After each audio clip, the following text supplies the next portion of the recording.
Salut chers tous, j'espère que vous allez bien. Merci de votre fidélité à ma chaîne, celle qui vous apporte des informations probantes et pratiques sur l'élevage des animaux domestiques.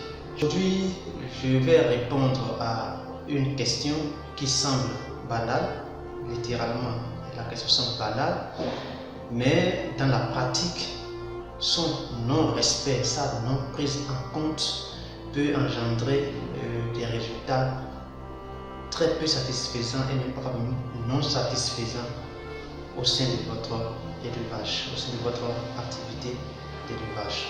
Alors, quelle est cette question?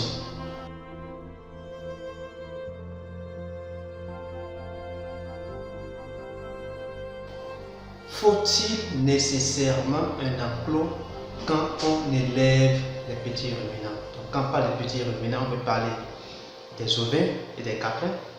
Donc, les ovins que nous appelons généralement moutons, et les caprins que nous appelons également généralement chèvres ou bien cabrits. Voilà. Donc, c'est les deux ensemble qui constituent le groupe des petits ruminants. Donc, est-ce que quand on veut faire l'élevage des petits ruminants, il faut nécessairement avoir un enclos? Ça, c'est la question à laquelle nous allons essayer de répondre ensemble tout à l'heure à travers cette vidéo. Alors, avant de répondre à la question, c'est-à-dire dire oui ou non à la question, je souhaiterais d'abord apporter une petite clarification sur quelques aspects de la question. Et ensemble, maintenant, nous allons voir à la fin quelle serait la réponse qui est idéale pour cette question. Alors, nous croyons tous au fait que du fait que les petits ruminants sont des herbivores, c'est-à-dire des animaux dont l'alimentation est basée principalement sur le fourrage. Quand on parle de fourrage, on parle de l'herbe qui est souvent disponible chez nous ici en Afrique de l'Ouest sur les parcours naturels, c'est disponible. On croit que quand on parle de l'élevage de petits ruminants, donc voilà, bon, il faut juste laisser les animaux sur les parcours naturels, bon, ils vont juste porter l'herbe et puis c'est fini quoi. Voilà. Mais on oublie que maintenir les animaux en enclos a aussi ses avantages également aussi. C'est vrai que chaque système d'élevage a ses avantages et puis ses inconvénients. Mais vu là où nous sommes en train de partir, je ne vais pas aller trop dans les détails pour le moment, nous avons l'obligation aujourd'hui de pratiquer l'élevage en claustration, l'élevage en enclos. Et quel que soit l'élevage que vous pratiquez, que ce soit l'élevage des petits ruminants comme l'élevage des poulets, l'élevage des lapins, du porc, etc. Voilà. Vous pouvez élever aussi les petits ruminants en enclos permanent, tout comme ces élevages-là, les élevages de lapins ou de là, et avoir toujours aussi des résultats très bien satisfaisants. C'est possible. L'enclos, tel que je l'ai dit tout à l'heure, quel que soit l'élevage que vous pratiquez, est indispensable. Quel que soit l'élevage que vous pratiquez, l'enclos joue plusieurs rôles. Et aujourd'hui, je vais juste vous parler de quelques-uns des plus importants. Si à la fin de ma vidéo, vous voyez que bon, il y a des rôles aussi importants que je n'ai pas souligné dans ma vidéo, vous pouvez le partager avec le public dans la section des commentaires. Ça nous fera beaucoup plaisir également aussi.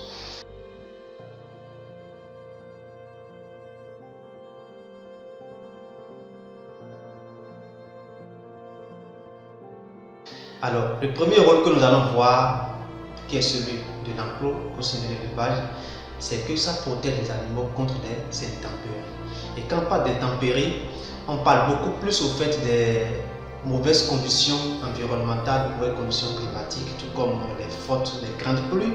Donc il y a parfois des grandes pluies du moins.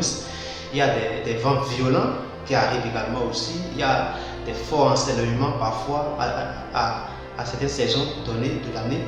Donc tout ça là faut partir avec des intempéries contre lesquelles l'enclos protège les animaux s'ils disposent réellement d'un enclos.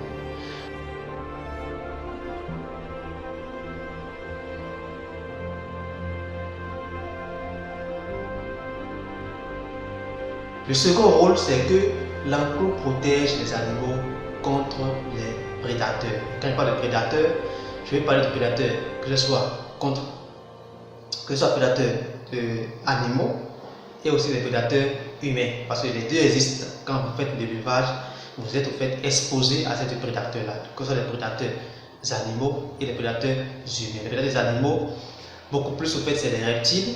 Voilà, ce sont les reptiles qui sont souvent à la recherche de proies, voilà, qui circulent un peu dans les élevages. Donc quand vous avez déjà un enclos pour vos animaux, ça prévient en fait, il y a ces prédateurs animaux. Ça prévient, ça au fait, permet à l'éleveur de mettre en place une pratique d'hygiène.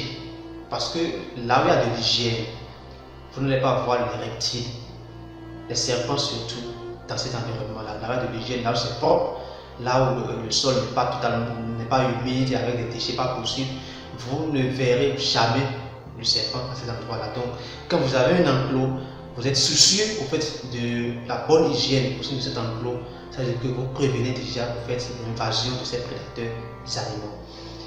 En parlant de prédateurs humains, par exemple, c'est les cas de vol. Ça, là, tout le monde le connaît et puis c'est récurrent dans tous les élevages, les cas de vol. Quand vous avez un enclos, vos animaux sont moins exposés à ces risques de vol que si vous n'avez pas du tout un enclos. Les animaux dorment peut-être dans votre basse-cour ou bien ils dorment peut-être sur les arbres, et ainsi de suite. Donc là, vous les exposez au fait à des risques de vol parce qu'un monsieur qui passe et qui voit les animaux bien jolis, bien tondus, qui ont de bonnes cabaries, et si il est intéressé, mais il va se servir banalement parce que les animaux sont exposés. Il va se servir banalement. Mais si les animaux étaient dans un enclos, même s'il a l'envie de venir les chercher, il y a d'abord un premier tic qu'il aura d'abord parce que ils sont en enclos, il va réfléchir encore à sa tactique avant de venir. Donc le fait d'avoir un enclos permet également aussi de prévenir les animaux, de prévenir les cas de vol, de sécuriser les animaux contre les vols. Et cela, je vais dire que cela en fait concourt aussi à la réussite de votre activité. Parce que vous faites une activité pour avoir de l'argent. Mais si vous élevez les animaux et quand les animaux atteignent la taille marchande, voilà, mais quelqu'un vient et puis vous les arrache, vous voyez que là vous êtes en perte en fait. Donc il faut sécuriser les animaux et l'enclos joue un rôle aussi dans la sécurité des animaux. La présence d'un enclos n'élimine pas totalement les risques de vol. Ça prévient juste les risques de vol. C'est tout ça. Ça prévient. Donc ça n'élimine pas totalement les risques de vol. En plus des enclos, il y a d'autres stratégies qui sont aussi mises en œuvre toujours dans le cadre de lutter contre le vol, d'éliminer complètement les cas de vol dans votre élevage. Mais l'enclos, avoir un enclos, il y a un début de prévention.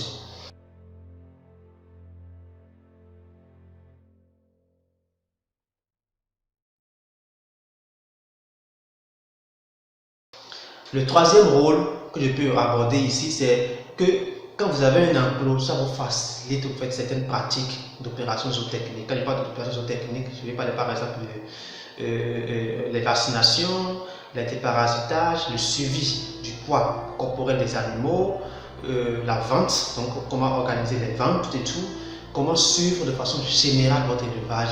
Ça vous est plus facile quand vous avez un enclos.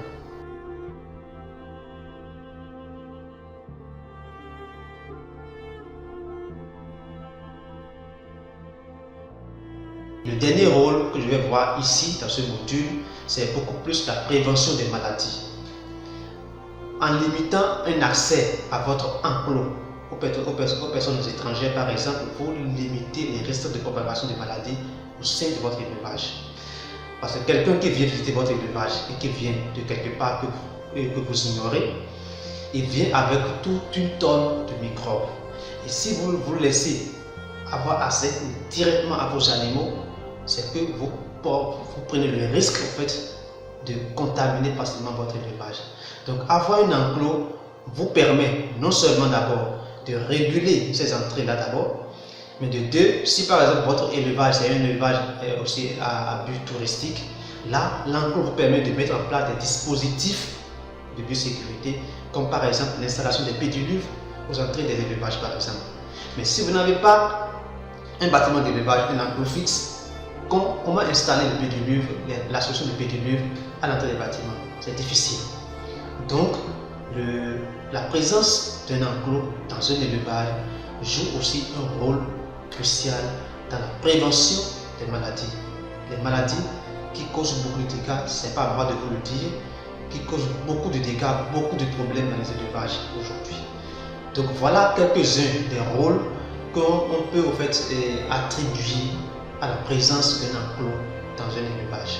Alors, à la lumière de tout ceci, par exemple, vous-même vous avez déjà la réponse à la question qu'il faut nécessairement alors un enclos pour l'élevage, même s'il s'agit des petits ruminants. Donc la réponse à la question, elle est tout oui. Alors merci beaucoup, merci d'avoir suivi la vidéo. Je vous retrouve tout prochainement dans un autre module sur un autre aspect, toujours de l'élevage.